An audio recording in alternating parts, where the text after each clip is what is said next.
El día de hoy estamos con Dafne Álvarez, economista de Bolivia, que nos va a ayudar a revisar qué podemos esperar en un futuro. Muchas gracias por estar aquí con nosotros, Dafne. Muchas gracias a ti, Emiliano, por el espacio y por poner en la discusión este proceso político que está viviendo Bolivia a la fecha. ¿Cómo fue que finalmente se dio esta transición? Empiezan las elecciones a nivel subnacional y yo creo que ese es el punto más importante para entender la ruptura del MAS, porque una vez que ganó el presidente Luis Arce Catacora a nivel subnacional, Evo Morales define que la división sea distrital para el MAS, ¿no? Entonces, como que en ese momento de decidir los nuevos liderazgos, estaba el choque entre de las personas que venían apoyando a Luis Arce, que probablemente sí apoyaban al MAS, pero no eran parte de los movimientos sociales, y juventudes de los movimientos sociales y de los pueblos indígenas que veían esta pugna entre quién ahora va a formar parte de estas esferas de poder, ¿no? Entonces ahí empieza a quebrarse el movimiento al socialismo. Y empiezan ya los conflictos entre Arce y Evo cuando empiezan a designar los ministros, ¿no? Y Evo quería incidir en esa toma de decisiones y Luis Arce le dice no. Entonces, como que Evo llamaba a reuniones en el Chapare y el presidente no asistió.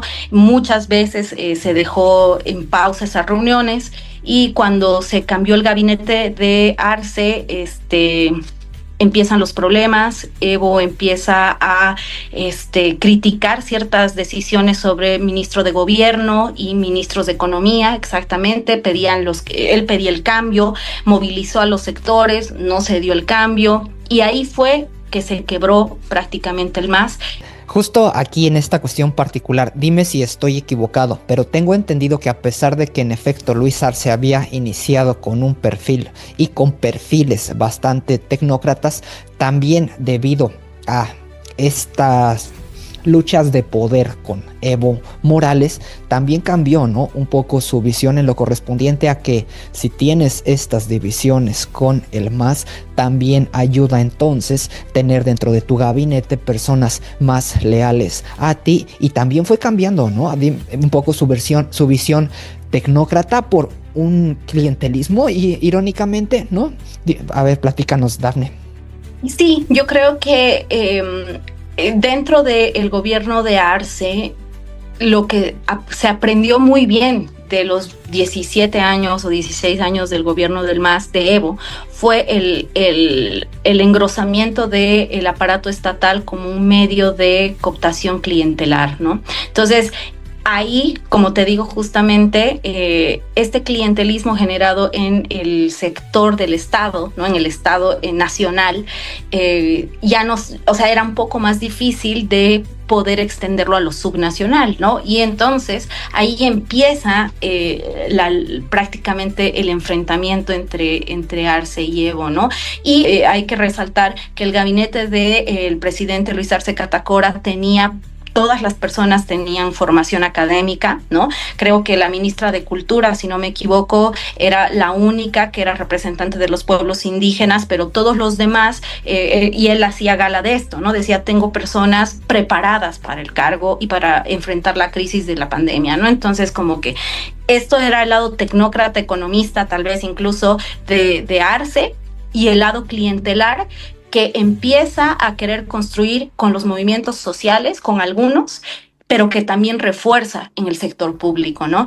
Evo creo que tenía estas relaciones clientelares con los movimientos sociales, tenía también relaciones clientelares con los partidos de izquierda que apoyaron al MAS, pero sí tenía muchos roces con el sector público, justamente porque Evo tenía la idea de abrir el sector público para todos, ¿no? O sea, y esa ha sido una de las grandes políticas de Evo, de que dentro del sector público puedan estar personas no necesariamente que tengan altos grados de formación universitaria, pero que sí tengan formación en gestión pública. Por eso se abre la Escuela de Gestión Pública Plurinacional y todo esto, ¿no? Pero con Arce se ve esta otra cara, ¿no? Porque no nos olvidemos que Arce también estuvo dentro de gobiernos no necesariamente de izquierda en la época de los 90s, de los 80s. Entonces él ya tiene un conocimiento más tecnócrata de manejar el Estado. Yo creo que también esa es otra ruptura, ¿no? Cambiar la base clientelar, o sea, se genera una élite política desde el MAS con Evo,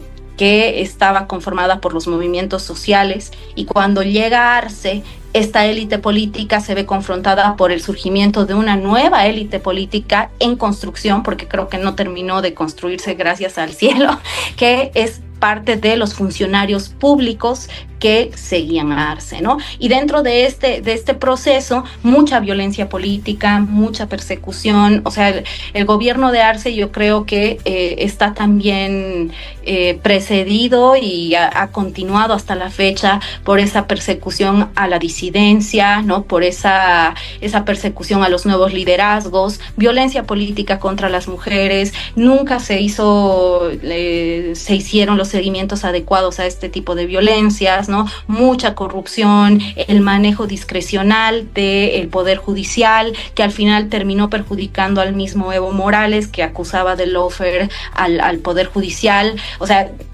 realmente es como que se empiezan ya a mostrar. Yo creo que Evo tomó de su propia medicina con Arce, ¿no? Al mostrar que realmente no es tan bueno quitar el check and balance dentro de una democracia, porque luego es Arce quien toma el Poder Judicial para atacar a Evo y sacar órdenes de aprehensión y cosas así. Sí, muy interesante lo que dices, en particular en lo correspondiente a los pesos y contrapesos, ¿no? Porque, pues, evidentemente cuando buscan dinamitar estos pesos y contrapesos, pues precisamente no se imaginan que van a estar en el otro lado eventualmente. Pues muchas veces no es así, ya que se eliminan con esta intención de no estar en el otro lado, ¿no? Entonces, muy, muy, muy paradójico. Ahora, acerquémonos un poquito más a la actualidad. ¿Cómo es que se van conformando la oposición, y en particular Rodrigo Paz Pereira, que para muchos sale un poco de la nada, a pesar de que no, por supuesto no ha salido de la nada, no tiene su padre, etcétera? Sin embargo, también la cuestión de que con todo lo tecnocrático y con todo lo económico que venía haciendo el gobierno de Luis Arce, también creo yo, gran parte de esta victoria de la oposición también está precisamente vinculada a exigencias o a problemas también enfrentándose en términos económicos, ¿no? La inflación, un mal manejo también en el sector energético, la falta de dólares en reservas, entre muchas otras cosas. Entonces, platícanos un poco más ya en términos más recientes cómo se va conformando las alternativas opositores, cuáles son las razones por las que ya en los últimas semanas incluso se va decidiendo votar por Rodrigo Paz Pereira, a pesar de que las encuestas pues lo tenían subrepresentado, ¿no? Que muchas veces eso llega a pasar con algunos personajes. Sí, bueno, yo creo que Bolivia ahorita es un gran espacio de aprendizaje político para los demás países de la región, que han sido de alguna forma también parte del socialismo del siglo XXI, y que han sido parte de ciertos líderes que han cooptado no solamente mayorías que necesitaban una solución a problemas estructurales, sino que han confiado en un cambio, ¿no? Entonces siento que ante esto la conformación de los nuevos partidos y de los nuevos líderes políticos en las elecciones recientes mostraban la deficiencia de una escasez de liderazgo, ¿no? Prácticamente lo que pasó fue el reciclaje de ciertos líderes políticos como Jorge Tuto Quiroga, que era el principal contrincante de Rodrigo Paz en la segunda vuelta, la postulación de Samuel Doria Medina, que fue oposición de Evo siempre, ¿no? Y que más allá de un perfil político es un perfil más empresarial, pero que sí tiene una incidencia política, obviamente, a través del partido que tenía desde hace muchos años, que era Unidad Nacional, y que a la fecha vuelve como una opción presidenciable, ¿no? Y ante la ruptura del MAS era esperable que tanto los liderazgos de el MAS arcista, porque se divide el MAS entre el MAS evista y el MAS arcista, propongan un líder político, que fue el ministro de gobierno, pues lastimosamente ante este problema de que la sigla ya no le pertenece a Evo, el MAS evista tiene que buscar una opción alternativa, que es Andrónico Rodríguez, ¿no? Entonces, entre estos 4 perfiles muy fuertes, porque las personas los conocían, porque han tenido incidencia política y estaban dentro del espectro político, Rodrigo Paz quedaba como en el último lugar, ¿no? En la primera vuelta salen Doria Medina, ¿no? Que es el empresario que te digo, Samuel Doria Medina, Jorge Tuto Quiroga y pues sorpresivamente Rodrigo Paz Pereira, ¿no? Y justamente aquí está algo muy importante, ¿no? El trabajo de hormiga de Rodrigo Paz, que se fue a lo subnacional, que se fue a las provincias a hacer campaña, a diferencia de Samuel Doria Medina y Jorge Tuto Quiroga, que tenían todos los recursos económicos a su favor para hacer campañas de más largo alcance, ¿no? De redes sociales, ir a los medios de comunicación, generar eventos públicos para tener contacto con la gente. Rodrigo Paz y el capitán Lara empiezan a hacer un trabajo desde más bien más micro, ¿no? Justamente porque también el capitán Lara era un personaje más de TikTok, era un personaje más de las redes sociales, y eso le ayuda mucho a Rodrigo Paz, ¿no? Entonces, como que se van conformando estas cosas. También creo que el hecho de que se hayan reciclado a ciertas caras, tanto en la izquierda como en la derecha, ha generado que las personas digan, es que no puede ser lo mismo, ¿no? Y por otro lado, también vemos a un Evo Morales que no solamente impugna la posibilidad de participar dentro de esta nueva contienda electoral y que se le niega. Posteriormente vemos que crea o hace un partido de la nada e intenta nuevamente entrar a la contienda política y no se le deja, ¿no? Entonces, como que en esas pugnas de Evo queriendo volver a participar de las campañas electorales, la izquierda y el movimiento al socialismo partido en dos. Entonces, como que se generaron este tipo de contiendas, ¿no? Y un Evo, pues acallado, en Cochabamba, que ya no podía hacer nada más que comentar sobre lo que estaba pasando, ¿no? Entonces ya empieza a pasar desapercibido, y creo que ese trabajo de hormiga, mientras todos se peleaban, ha hecho de alguna forma que Rodrigo Paz gane más apoyo, ¿no? Y es así que tras la primera vuelta en elecciones, Samuel Doria Medina, al ver que se había repartido casi de manera equitativa el voto entre Jorge Tuto Quiroga, Samuel y Rodrigo Paz, decide cederle los votos a Rodrigo Paz, ¿no? Entonces, es así que se va a segunda vuelta y la gente nuevamente empieza con la desconfianza. Y yo creo que una de las grandes consecuencias de los populismos es la desconfianza que deja en la gente cuando el populista se va, ¿no? Porque después estaba esto de, ¿será que Rodrigo Paz ganó porque el MAS lo apoyó? Entonces, porque la gente estaba tan acostumbrada a ver una hegemonía dentro del sistema de partidos, que cuando ves que alguien empieza a tener mucho apoyo es sospechoso, ¿no? Entonces, como que la gente ya tenía esta predisposición.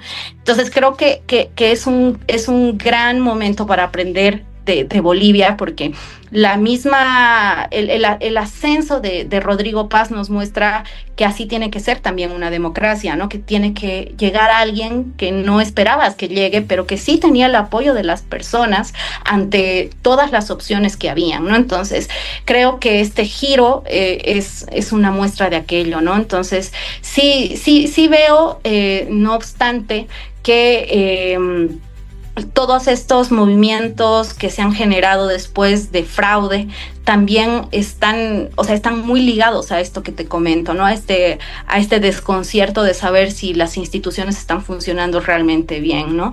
Pero el contexto no fue fácil. Yo creo que no habían opciones buenas, sino que más bien habían opciones que atendían la urgencia de nuestro país ante una crisis muy fuerte que se venía ya como que esperando desde prácticamente el 2015, que ya habían muchos estudios en Bolivia por parte de diversas organizaciones independientes que hablaban de, uno, el agotamiento del gas y de los recursos naturales que hacían que el gobierno de Evo Morales tenga estabilidad económica, ¿no? Y segundo, también el exceso de gasto del gobierno del MAS, que ha derivado al final de cuentas en un gasto tan elevado que ha minado con las reservas internacionales, ¿no? Entonces, el déficit fiscal que siempre ha caracterizado al gobierno del MAS es lo que también ha generado mucho de la crisis actual, ¿no?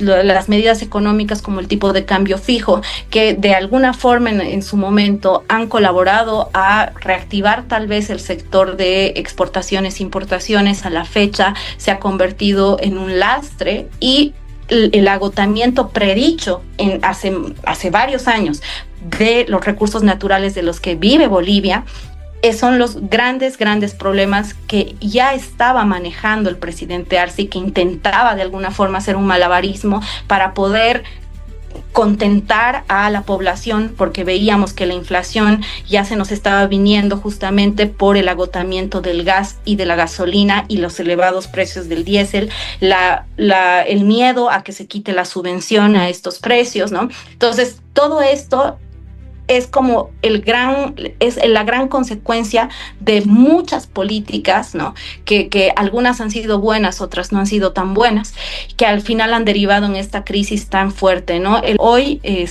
Rodrigo Paz está recibiendo una Bolivia con recesión económica, una Bolivia con nada de reservas internacionales, con un nivel de endeudamiento altísimo, ¿no? Y más que todo con problemas medioambientales también, ¿no? Tenemos los incendios que el 2019 han empezado a destruir la Amazonía boliviana. Tenemos un montón de movilizaciones por los precios de los combustibles.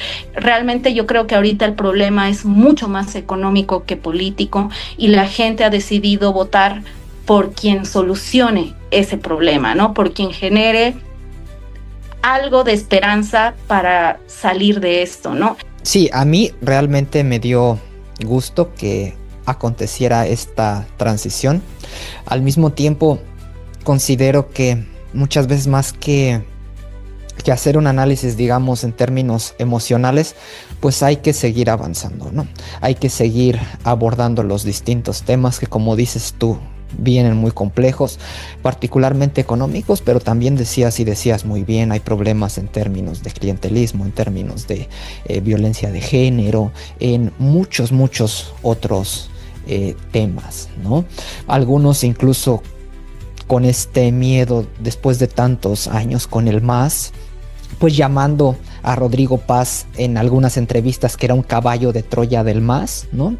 Eso estuve viendo en las noticias, y sin embargo tratando de distanciarse Rodrigo Paz, pues precisamente iniciando su periodo con una llamada polémica, por supuesto, pero la nueva premio Nobel de la Paz, María Corina Machado, ¿no?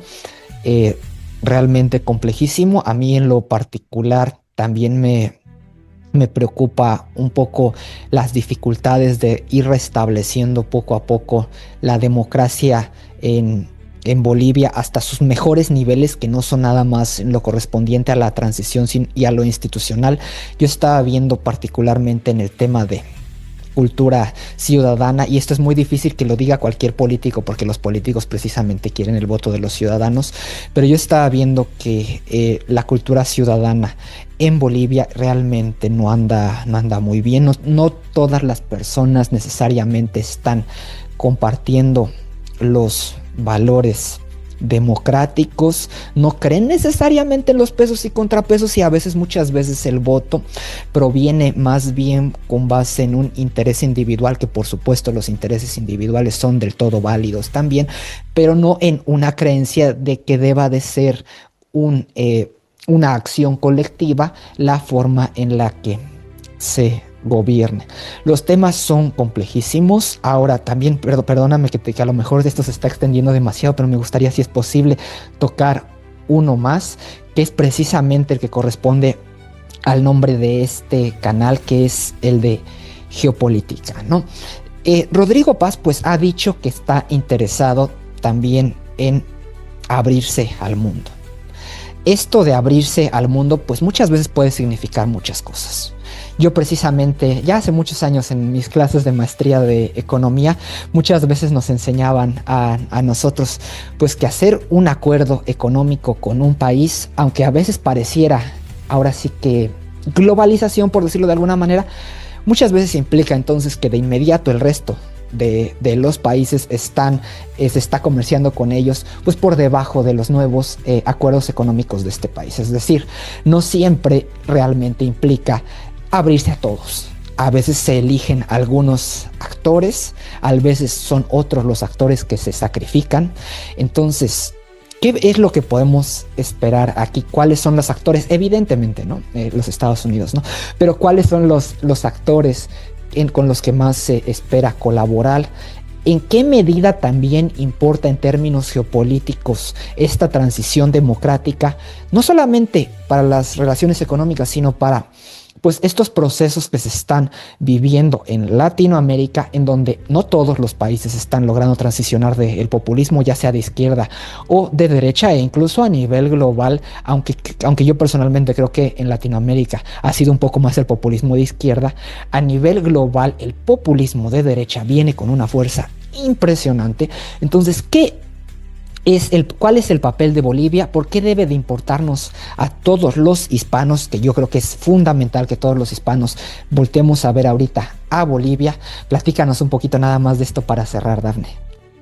Sí, creo que antes que nada me agrada mucho esta visión que tú y esta clara identificación de la cultura política en Bolivia y la cultura ciudadana, porque creo que a los bolivianos después de Evo se nos ha acostumbrado que la democracia puede ser todo y nada, y eso no es así, ¿no? La democracia es una cosa en específico que nos ayuda a tomar decisiones de la mejor manera, donde todos podemos participar, y si bien tenemos intereses personales y propios, que no está mal, creo que todos lo tenemos también que pensar en que esos intereses no solo nos favorezcan a nosotros, sino que generen un bienestar colectivo, ¿no? Entonces sí, totalmente acertada esa visión que tienes tú, ¿no? Y yo creo que geopolíticamente Bolivia, Argentina y Chile son ahorita puntos económicos muy importantes en esta lucha geopolítica entre China y Estados Unidos, ¿no? ¿Por qué? Porque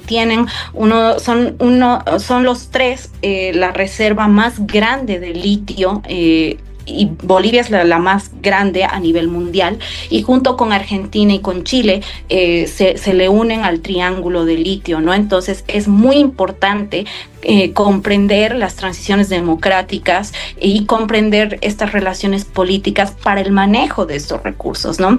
Justamente yo creo que a Rodrigo Paz no le quedaba de otra que pensar en tener relaciones con Estados Unidos, justamente por la crisis económica que tenemos, que está basada en la falta de dólares, ¿no? Entonces tenemos un problema muy grande ahí con las reservas internacionales. Entonces tener relacionamiento con Estados Unidos creo que era la única alternativa propuesta por la derecha, ¿no?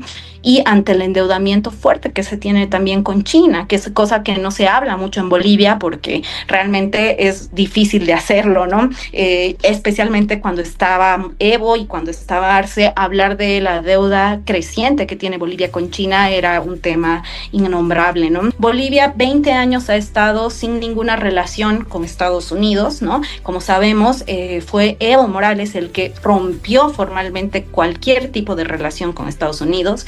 No obstante, ahora volvemos, ¿no?, a tener una relación que es importante ver cuál específicamente va a ser la relación entre Estados Unidos y Bolivia. Si va a ser una relación de cooperación, va a ser una restitución diplomática nada más, o si detrás de todo esto van a haber tratados económicos de inversión extranjera, o tal vez puede ser también financiamiento, ¿no?, de la deuda. Yo creo que Rodrigo Paz está en vista de analizar qué es lo que conviene más en este aspecto, ¿no? Si mantener una relación más de liquidez o de inversiones de capital de Estados Unidos. Pues bueno, esperemos todo lo mejor y esperemos que Bolivia sea una esperanza para todos los países de América Latina de poder retomar los caminos de la democracia, de poder mostrar a las personas que sí es posible salir de un gobierno tan largo y de polarización.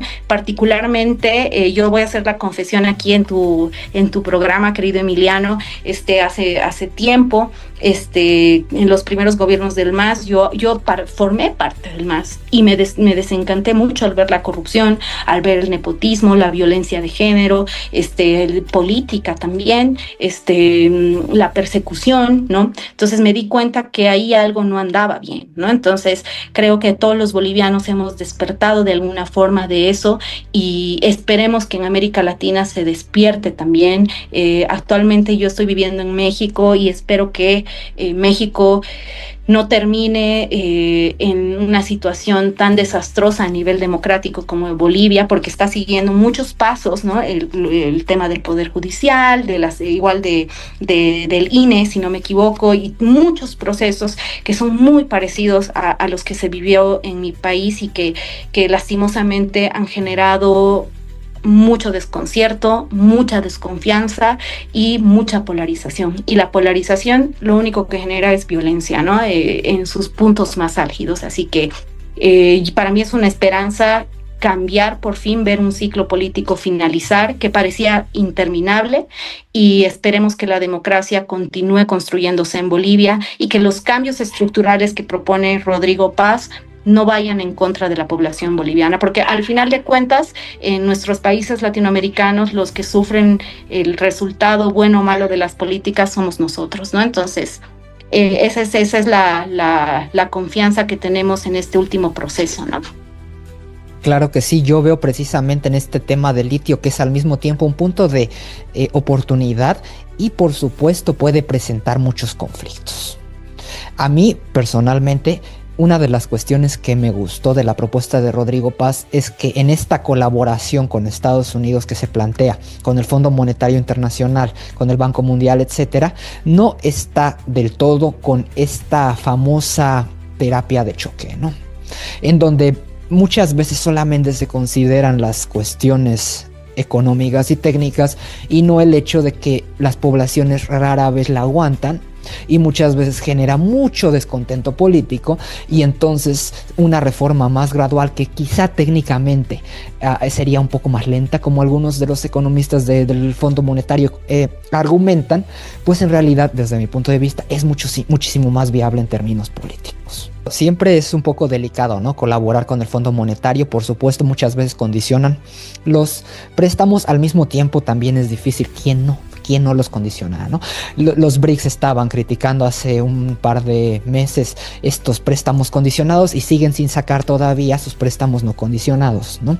Entonces, pues dentro de las oportunidades reales, las que se van tomando, ahí pues ir viendo cómo se dan las cosas. Al mismo tiempo, pues ya no hay pretextos, ¿no? Apenas hace unos días nosotros seguíamos diciendo, bueno, pues vamos a ver si Rodrigo Paz tiene que generar estos consensos porque no tiene mayoría, y ya me lo decías muy bien tú antes de entrar al aire, ¿no? Recientemente pues ya se firmó un acuerdo con Tuto Quiroga que permite tomar este tipo de decisiones en democracia, en un contexto difícil, como todos los contextos realmente llegan a ser muy complicados.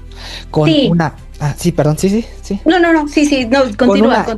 Con una China que por supuesto quiere tener prevalencia en el sector de las baterías, también está entrando al tema de los microchips, y incluso tratando de ver qué puede hacer para competir en materia de inteligencia artificial, y van cambiando las cosas, se van moviendo muy rápido, mientras algunos países arrastramos fuertes dificultades. Me fascinó esta colaboración contigo, Dafne. Qué bueno que te asinceraras, ¿no?, respecto de cómo fue cambiando y cómo fuiste viendo el MAS en un principio y después, pues, cómo terminaste más bien esperando una transición democrática, ¿no? A mí me parece muy, muy bueno que así sea. Y recordemos algo muy importante, ¿no? Que en Bolivia, la polarización que generó Evo incentivaba a las juventudes que apoyaban a no poder cambiar de opción política. Y yo creo que esa ha sido una de las principales cosas que a mí me desencantaba del movimiento al socialismo. El hecho de que si apoyabas al MAS y eras de izquierda, tú no podías hacer ninguna crítica, tenías que estar de acuerdo en todo. Y creo que ver eso y luego haber sido víctima de violencia política y de género también me mostró que esa no era la opción. La democracia viene del disenso, viene de no pensar las mismas cosas, y la misma izquierda surge de este disenso, ¿no? Entonces creo que es muy importante mostrar la importancia de tener opiniones diferenciadas, y que esas opiniones diferenciadas no nos lleven a la muerte civil y política, o que nos lleven a ser relegados al olvido, o incluso a cosas mucho más difíciles, ¿no? Entonces creo que es muy importante mostrar esto, mostrar que es importante tener visiones diferenciadas y poderlas solucionar en vías del consenso, en vías de una discusión que favorezca a todos, ¿no? Y también creo que es importante comprender que muchos de nosotros, porque sé que somos muchos, que hemos confiado en el movimiento al socialismo ante la gran desigualdad que vivía Bolivia en los años 90. Veíamos a pueblos indígenas discriminados, tratados de forma súper racista, y veíamos en Evo una esperanza para cambiar esta situación estructural, pero lastimosamente lo único que se ha hecho es utilizar estos clivajes políticos a favor de un interés personal, y ahí es donde se rompe el encanto del MAS, ¿no? En cuanto uno ve que todos estos clivajes políticos solo eran una escalera al poder, ¿no? Entonces, yo espero que la democracia se profundice en mi país, y que hayan cambios a favor de esta, y que las personas dejen la ciudadanía cambie de cultura de estar a la defensiva y cambie a esta confianza en las instituciones, y que las instituciones también cumplan su papel, su rol, ¿no? Entonces, esperemos lo mejor para todos los países de América Latina, y que la democracia se fortalezca, obviamente.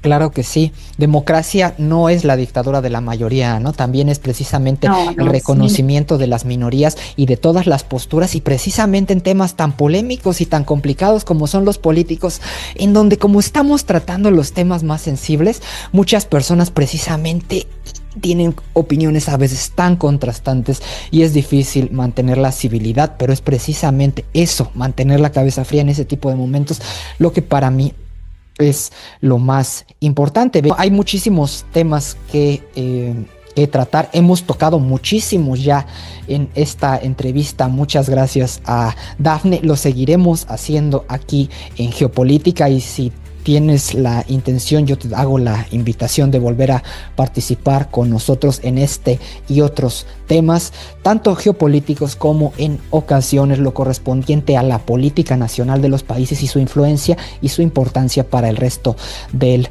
mundo. Pero de momento yo lo voy a dejar hasta aquí. Muchísimas gracias por colaborar con nosotros. Gracias a ti, Emiliano, y pues todo lo mejor. Esta es Geopolítica con Emiliano. Estamos abriéndole las puertas a todos aquellos que gusten colaborar. Creo que hay muchísimas personas que tienen ideas fantásticas y que no necesariamente tienen estos espacios. Entonces también quiero hacer la invitación para que se acerquen conmigo para participar en este programa. Estamos aquí con Dafne. Hoy tratamos el caso de Bolivia. Hasta la próxima.